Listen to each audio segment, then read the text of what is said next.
ওঠার পক্ষে। ওঠার পক্ষে নামছিলেন? ভাল হইল। আমিও মুক্তিযোদ্ধার নাতনি, বুঝলেন? আরে মাথায় তো বাঁশ। বাস তো মানে পুরা বাস। আমি ঘুমাচ্ছেন নাকি? না, শুয়ে আছি।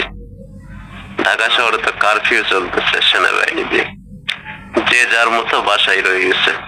এই কোনো কাজ কাম নাই না, পুরা বাংলাদেশে চলতেছে। আমাদের এইদিকেও তো এইদিকে অত ইয়া নাই তো, এই জন্য কেউ মানে কথা শুনতেছে না, সবাই দোকান খুলতেছে, বাইরে বাইরে হচ্ছে, এরকম ওই রকম তো কোনো স্থিতি নাই না, এই জন্যে।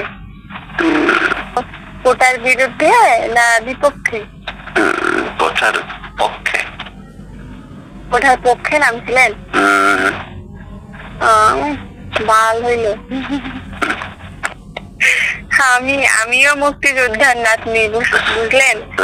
আরে মাথায় তো বাঁশ। বাস তো মানে পুরা বাস। আমি কয়েকদিন আগে বুঝছেন কাগজগুলোর কোড ডেবিট করলাম আমার নামে। তাহলে এত টাকা খরচ গেল, 5,000 টাকা খরচ করে করলাম। এখন কি হলো, মেধা দিয়ে নাকি চাকরি। আরে মেধাও থাক, কোটাও থাক, এত কাহিনী দরকার ছিল? এখন এমন আইন করছে যে মেধা হলো 93%, মেধার কারণে জব হবে, আর ওটা হলো 5% করে দিছে। সেটা হলো শুধুমাত্র মুক্তিযোদ্ধার সন্তানদের জন্য প্রযোজ্য, ওটা আর নাতি নাতনির খাওয়া নেই। এটাই তো। কেননা যদি শোনো, স্বাধীনতার যদি 53-54 বছর পরও যদি মুক্তিযোদ্ধার নাতি, রাজাকারের নাতি এই নিয়ে যদি বৈষম্য থাকে, তাহলে তো আগামী দিনগুলো তো বৈষম্যতেই পড়ে যাবে। ঠিক আছে? এখন যেই কে কার নাতি ওটা দেখার বিষয় না, মেধার ভিত্তিতে তারা চাকরি পাবে, এটা হলো মেন কথা।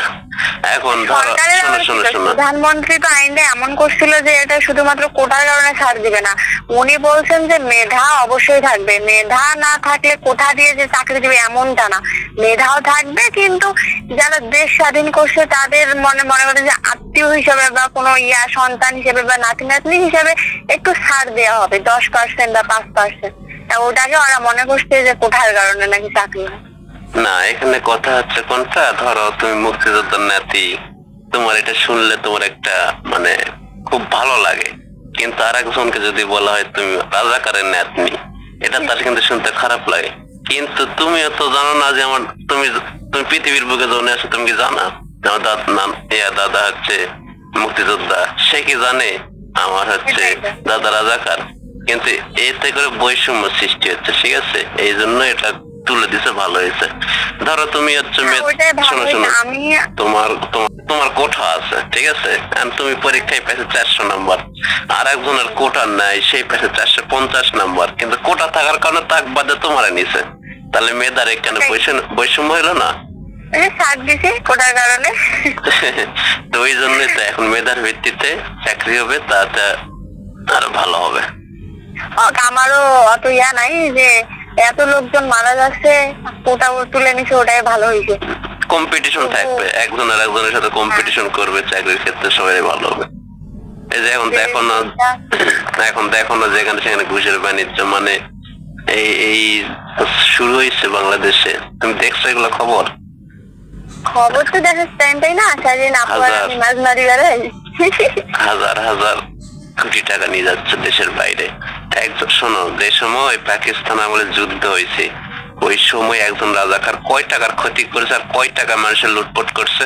আর এখন একটা কর্মচারী, সরকারি কর্মচারী, যেমন ধরো বেনজির, এ মনে কয়েক হাজার কোটি টাকার সম্পদ করছে। যে তুমি সারা বাংলাদেশের কয়টা রাজাকারের সমতুল্য করবা বলো? এত সরকার চাকরি করে সব নিয়ে গেছে। এই যে এইসব কিন্তু ঠিক না। ঠিক আছে, এগুলা বৈষম্য তৈরি হচ্ছে। তো আমার আর একটা জিনিস ভালো হইতো যদি, আমি তো কোনো দল করি না, ঠিক আছে, দল সেই দিন থেকে করব বা সাপোর্ট করব যেদিন থেকে আইন হবে যে একজন সরকার 2 বারের বেশি ক্ষমতা থাকতে পারবে না, সেদিন থেকে মনে হবে যে দল করা যায়। আর তখন থেকে মনে হবে যে না, দেশের উন্নতি হবে। কারণ ধরো এখন আছে প্রধানমন্ত্রী শেখ হাসিনা, সে 2 বারের বেশি ক্ষমতা থাকতে পারবো না, সে চাইলেও পারবে আপনি না। কোন ইয়া করেন, আওয়ামী লীগ না বিএনপি? আমি তো প্রথমেই বললাম কোন দলই করি না আমি ভোট দিতে যাই না, ঠিক আছে? মানে যখন যে দেশ চালায় তার পক্ষে আপনি? না, কোন সরকারি দল হলে বিরোধী দল হলে আমি। ওটাই ভালো, নিজে ইনকাম করে খান, দল করবেন কেন? এই তো। দেখো আমেরিকায় কিন্তু নিয়ম আছে বুঝছো, একজন সরকার দুইবারে বেশি ক্ষমতায় দাঁড়াতে পারে না। এই যেমন বারাক ওবামা প্রেসিডেন্ট ছিল না, কিন্তু রেস্টুরেন্টে কাজ করে এখন, চাইলেও কিন্তু তার প্রেসিডেন্ট হইতে পারবে না, কারণ ওই নিয়ম নেই, ওই আইন নেই। ওই রকম আইন যখন দেশে হবে তখন মনে করো দেশ উন্নতি হবে। তখন একজন যদি দুর্নীতি করে পরের সরকারে এসে জবাবদিহিতা করতে হবে, বুঝছো?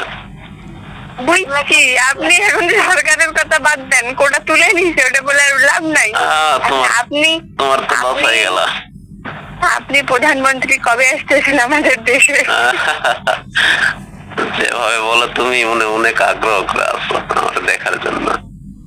হ্যাঁ, তো আসি, তখন পান ধোয়া নিয়ে যত দেখা চাইলেন আসিয়েন, পান খাওয়াবো আমাদের দোকানে। না না না, সেটা না।